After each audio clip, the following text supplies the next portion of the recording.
It was the wall that stood there for the test of times, existed for century after century. Through hail and snow, rain and fog, the wall always stood there.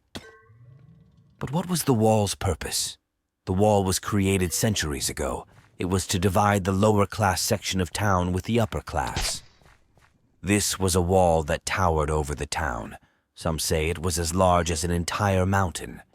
This wall was, of course, made from the strongest stone ever found, stone so strong that hammering into it with any metal tool would only result in bending the metal, virtually leaving the wall unscratched. The problem with the wall, of course, was it divided the city. The only way through the wall was a heavily guarded gate full of soldiers with assault rifles. Their job was to keep the lower class out of the upper class portion of town.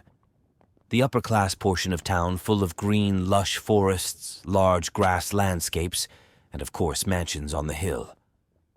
While the lower class section was full of dead burned grass and polluted skies and slums. So why was it like this?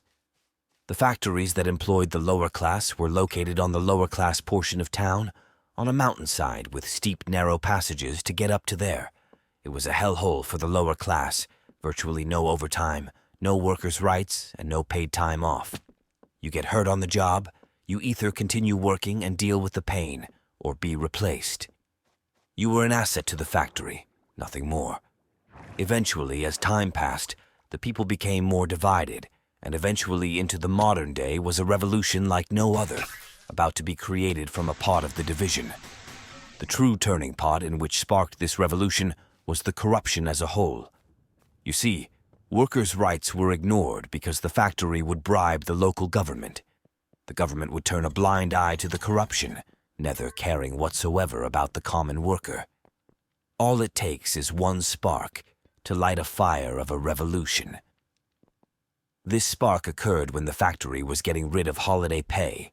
Many relied on holiday pay to provide their children Christmas presents. Eventually later known as the Christmas Revolt, lead the workers going to the factory after dawn and smash the hammer of justice onto the boss's helicopter pad. The boss commuted to work from the rich part of town to the factory on the poor side of town via a helicopter. This would make the boss virtually unable to land on or near the steep mountain. The police were called after.